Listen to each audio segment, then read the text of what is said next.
Okay, so good morning. So this is a short lecture on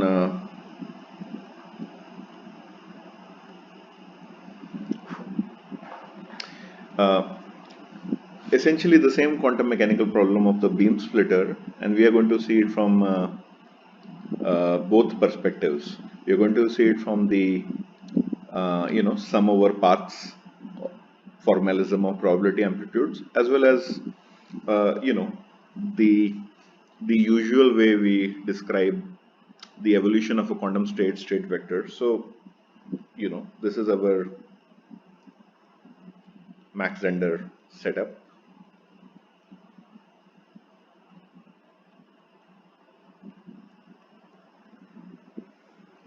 So by the way, this uh, the homework problem is also, I posted the solutions.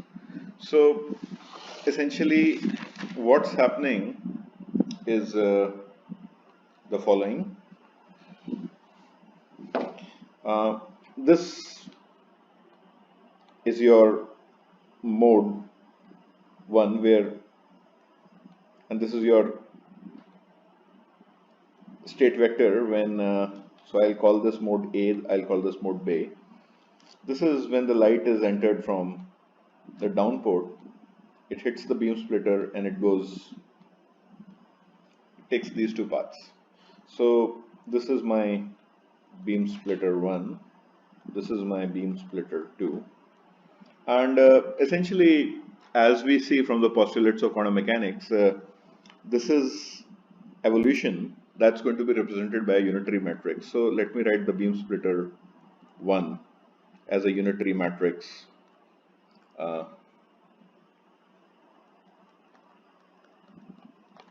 this is a 50-50 beam splitter.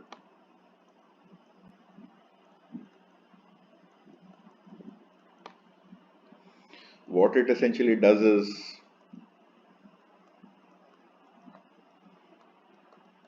to the state 1, 0, it's going to give me the state, and to the state 0, 1, this is going to give me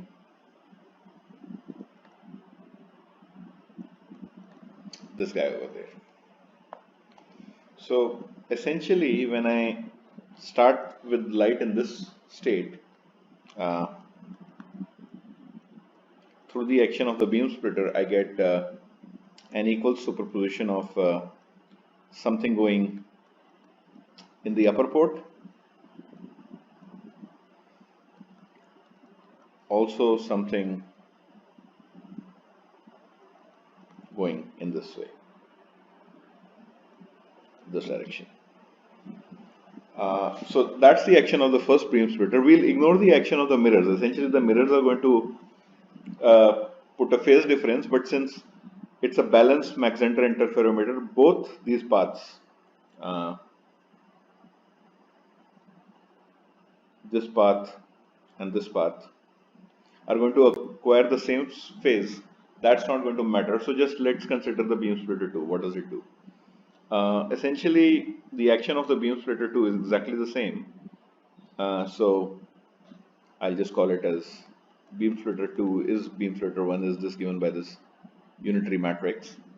So what does it do? This is 1 over root 2 iota. Again, I'll apply the beam splitter on this state. So essentially 1, 0 after the action of the beam splitter goes to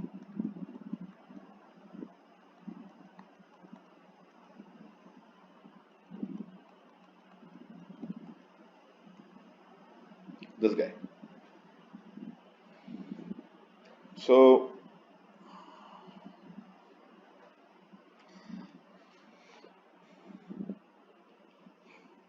now I'm going to apply again the beam splitter on these two. This was the first beam splitter, then the second beam splitter. So I0 will again go to just plugging in the action of the beam splitter.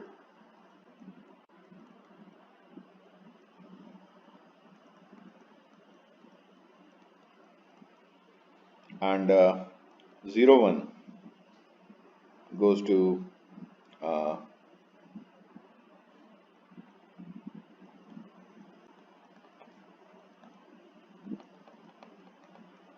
this guy. And when I solve it, the answer I get is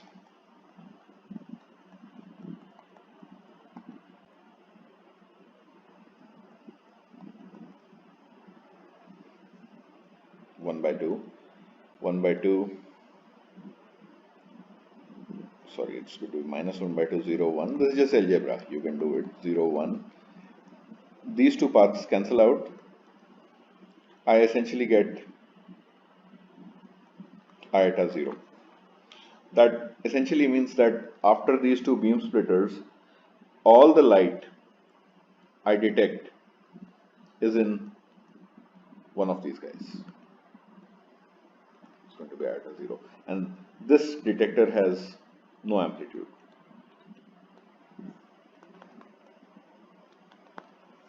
So one way to see this was from sum over paths. We are trying to sum over all possible paths from A to B, and the paths leading to detector D2 in this case destructively interfere, and the paths leading to detector 1, the contributions constructively interfere. So this is using the usual language of quantum mechanics, where this was your state vector and the beam splitter was the unitary evolution.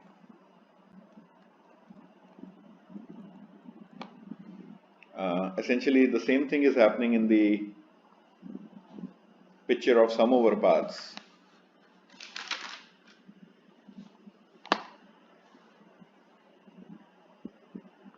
So for that, what do? Let me again take my setup over here.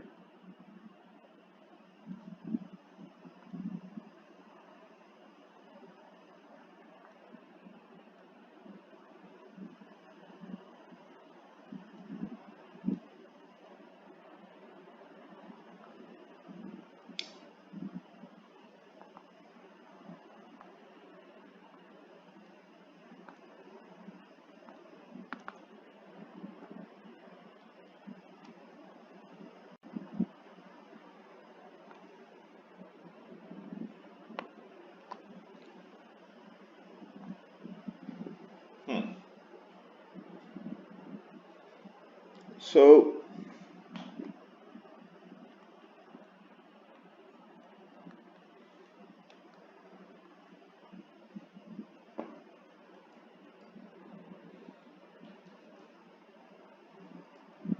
essentially, what's happening in the path integral picture, let me call these as states 1 and 0, where 1 is this guy, 0, 1, and 0 was when all the light was in the upper port. So here is the flow of time, you can say.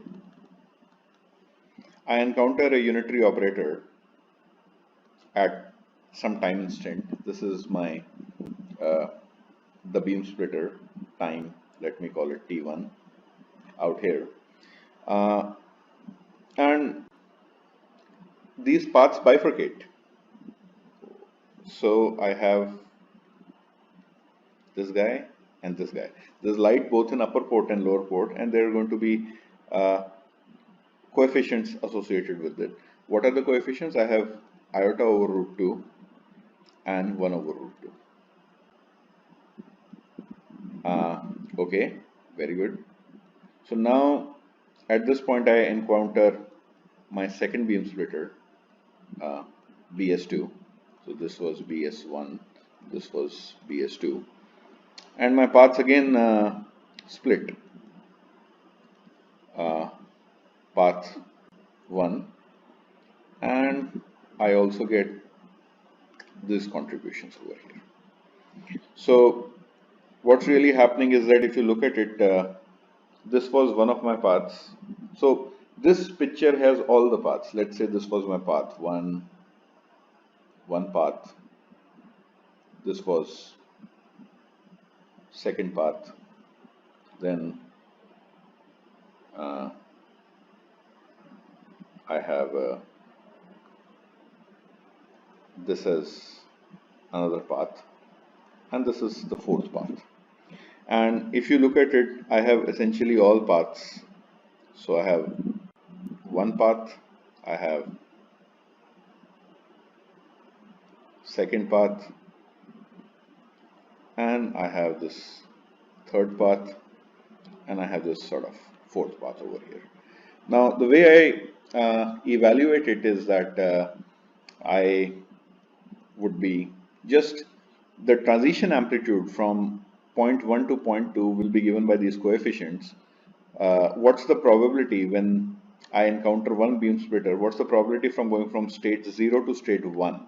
That's going to be iota by root 2. Probability amplitude, I'm sorry. Let me just erase it since I've already told you what the paths are. Yeah. So from going from 0 to 1 is 1 by root 2. Similarly, when I'm here on this beam splitter, this is 1 by root 2. This coefficient is iota by root 2. That's just coming from your matrix multiplication. And so that essentially is the idea over here. So when I start with the state 0, 1, all I do is that I sum over all the paths. So, well, so this path was probability amplitude was iota by root 2, and from going from 1 to 0 was again iota by root 2. Okay, so now if I calculate the probability of going from the state 0 to the state 0 over here, is going to be the sum of these paths. Path 1, also path 2. Now what does it sum up to be? I just multiply the coefficients over here. Yeah, so this was again 1 by root 2. So I get 1 by root 2, 1 by root 2, 1 over 2, and I get iota by root 2 times iota by root 2 minus 1 by 2. So these two paths destructively interfere. I'm going to color one of them by red to show that red and black destructively interfere. This path and this path, I have destructive interference. There.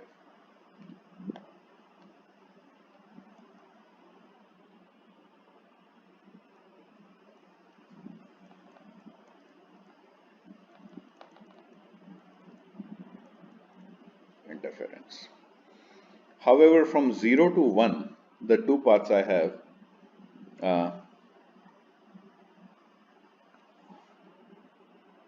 this path and this particular path.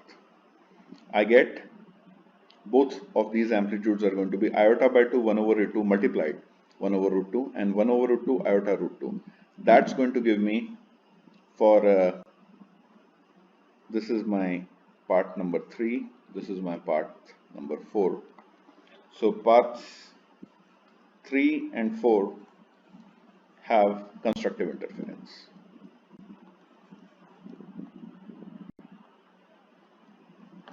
And hence I get probability of 1 on the detector D1. Detector D1. This eventually goes to detector D1. Detector D1, 100% probability of detection.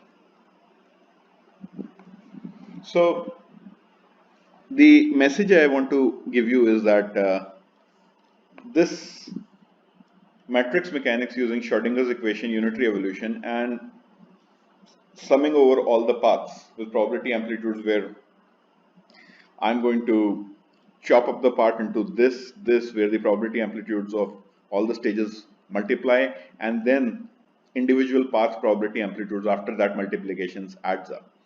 Essentially how I compute the path integral kind of a thing.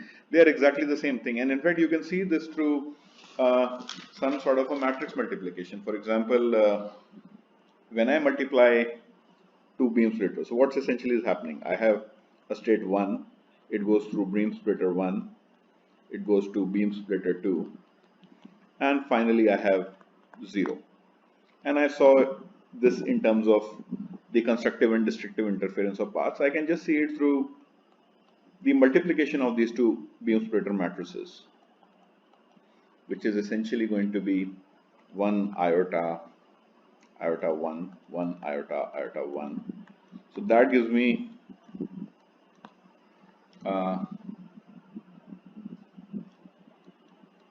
yeah, just try to do the math yourself over here. But essentially, that is the idea. Yeah, so this is going to be. So this is the action of beam splitter 1, beam splitter 2, this matrix. And essentially, we could just replace beam splitter 1, beam splitter 2 by this matrix. I'm calling it M1. So this is a ket 1 going through M1, which is the joint action, just a matrix multiplication. And what do I get? Well, this is 0 iota iota 0 applying on ket 1. So 1 by convention is this guy and 0 is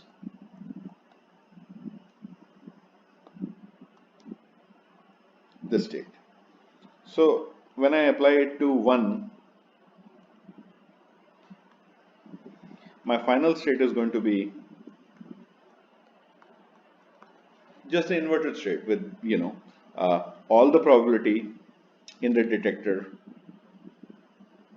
D1 over here. So I'll just make it all I can.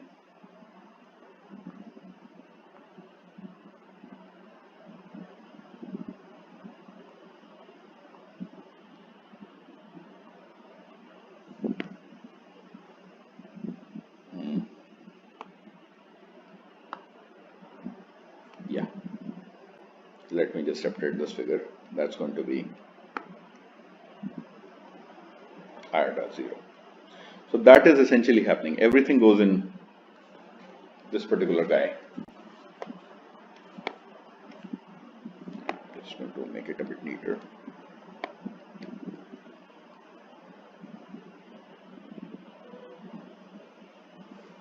Yeah, so essentially, if you can look at it, this matrix multiplication is just nothing but sum over all these paths. Entire information of this matrix mechanics, this matrix multiplication carries all the information of the path computation we do. So this is a very powerful formalism. Mathematically, it's convenient for us to multiply propagators and matrices to get the answer automatically. But as we saw, there is so much richness in the journey of a single photon. Conceptually, it changes a whole perspective, and we actually appreciate and see the power of quantum computation or quantum mechanics, which is very counterintuitive to us through this sort of a path integral formalism. So I hope now it's clear whether I deal with the summing over all the paths or I deal with unitary evolution, matrix multiplication, Schrodinger's equation. They are exactly sort of equivalent formalisms.